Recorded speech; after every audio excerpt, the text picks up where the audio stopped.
नमस्कार। ये स्क्रीन पे मैंने आपका लगन चार्ट दे रखा है, नवांश चार्ट दे रखा है और विश्वंतरी महादशा मैंने आपको दे रखी है। सबसे पहले हम आपकी विश्वंतरी महादशा देखें तो देखिए, आपके प्रश्नों का मैं उत्तर भी दूंगा और साथ साथ सबसे पहले आपका लगन चार्ट, नवांश चार्ट और विश्वंतरी महादशा है आपको समझाऊंगा। आप सबसे पहले देखिए, वीनस की महादशा चल रही है 2024 तक वीनस लगे रहेंगे, यानी शुक्र की महादशा भी यहाँ पे चल रही है और 2024 तक शुक्र ही लगे रहेंगे। अब आपके हम लगन चार्ट में देखें तो शुक्र बैठे का है। अब देखिए, लगन चार्ट में शुक्र भगवान जो है छठे घर में जाके बैठ गए हैं। शुक्र भगवान जब भी छठे घर में जाके बैठते हैं, ये बहुत ज़्यादा कमज़ोर अवस्था मानी जाती है शुक्र की। अभी आपकी महादशा उस ग्रह के अनुसार चल रही है जो छठे घर में जाके बैठा है लगन चार्ट में। जब भी शुक्र छठे घर में जाके बैठते, इसको फिर हमें मैनेज करना पड़ता है, उसमें हमें लगातार रेमेडीज करनी पड़ती है। अब देखिए, आपकी महादशा का जो प्लेनेट है शुक्र, शुक्र की महादशा जब भी चलती है गोल्डन पीरियड माना जाता है। अब देखिए, शुक्र की महादशा सिर्फ इसी साल तक है, 2024 तक है, फिर ख़त्म हो जाएगी। फिर उसके बाद सूर्य लगेंगे, सूर्य की महादशा फिर आप पे 2030 तक रहेगी। अब आपको वीनस को यहाँ पे मैनेज करना पड़ेगा, क्योंकि महादशा का जो स्वामी है अब वो छठे में आके बैठ गया है। अब देखिए, अपनी और नीच राशि में बैठ गया है। शुक्र की नीच राशि यहाँ पे कन्या राशि मानी गई है। तो एक साथ सारी प्रॉब्लम है, आना, परेशानी होना, धन की कमी होना, ये लगातार बनी रहेगी। अब देखिए, लगन चार्ट में सबसे पहले पहले घर में 1 नंबर लिखा हुआ है। 1 नंबर के स्वामी यानी मेष राशि बनी, उसके स्वामी बने मंगल। मंगल जहाँ भी जाके बैठेंगे वो आपकी जीवन धारा बनेगी। अब देखिए, मंगल छठे घर में जाके बैठ गए, ये भी सबसे बड़ी प्रॉब्लम हो गई है। इसमें दो बहुत बड़े डिसएडवांटेज हो गए। एक तो महादशा का जो स्वामी छठा हो गया वो अपनी नीच राशि में पूरा डेबिलिटेट हो गया है, पूरे खत्म शुक्र है आपके।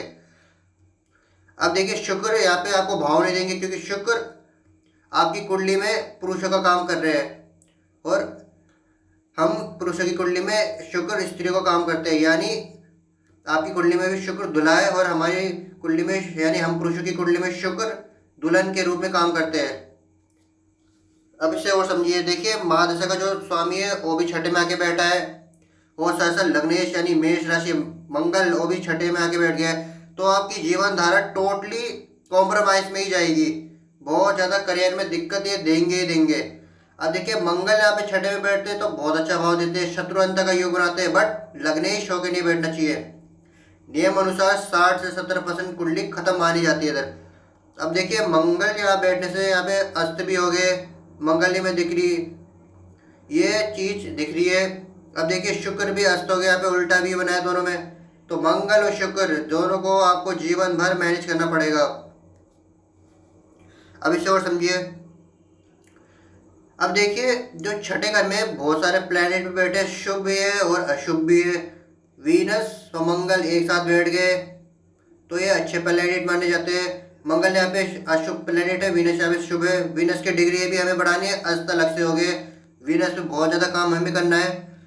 अब देखिए, 6 डिग्री में वीनस भाव नहीं देते।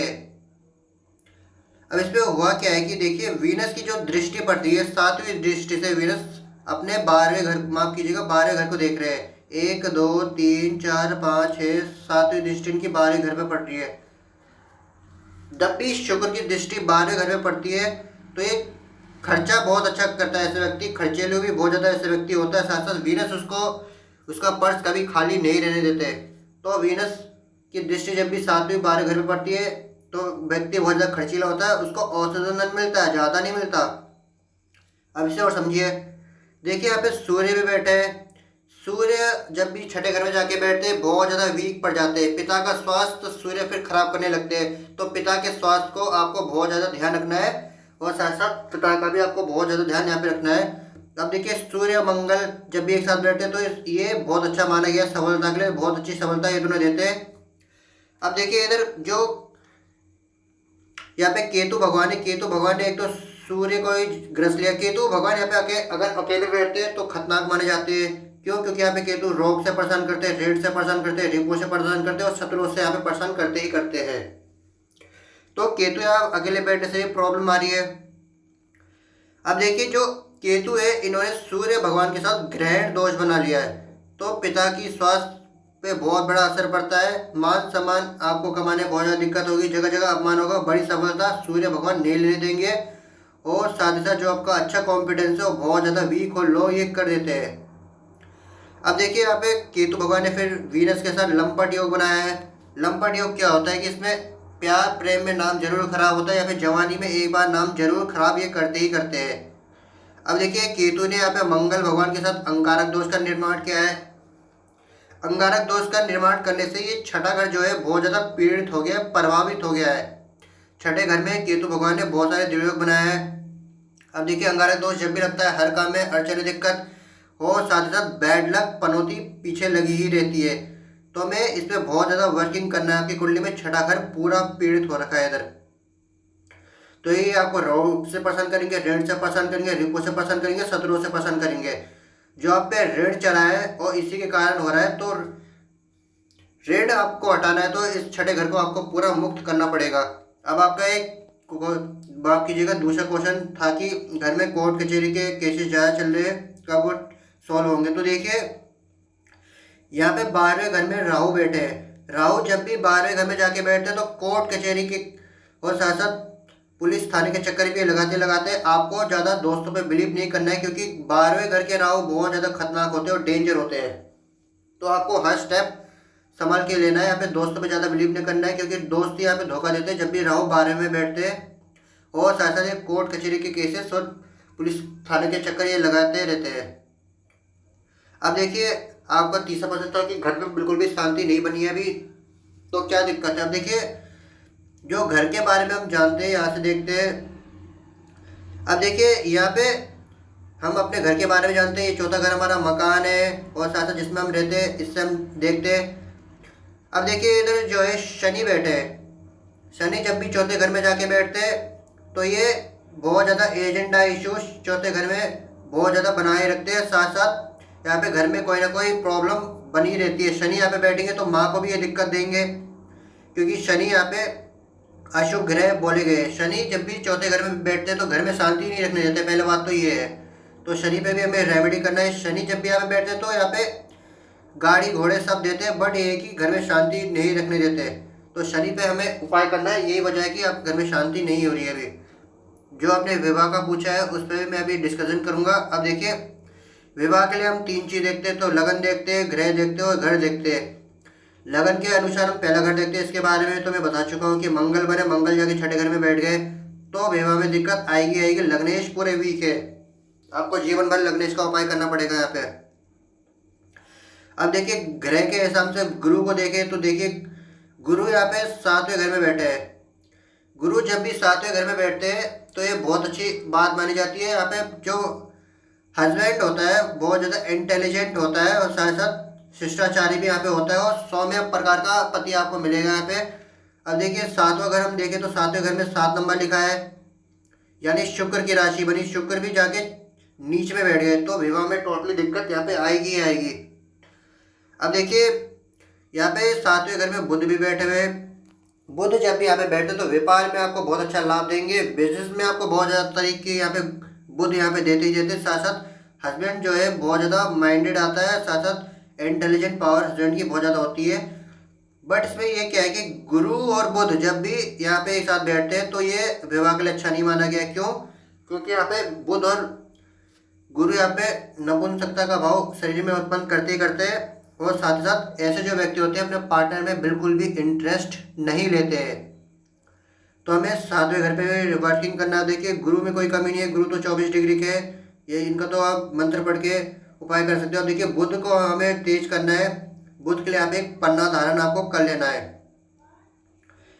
अभी जो समझिए देखिए आपके जो भाग्य में बैठे चंद्रमा बैठे, ये तो बहुत अच्छा भाव देंगे। 14 डिग्री के युग अवस्था के चंद्रमा है। चंद्रमा यहाँ बैठने से आपका भाग्य इन्होंने आपको बहुत अच्छा दे दिया। तो चंद्रमा में कोई कमी नहीं है। मन की शक्ति मनोबल आप अभी भी आपका कायम है और बरकरार है।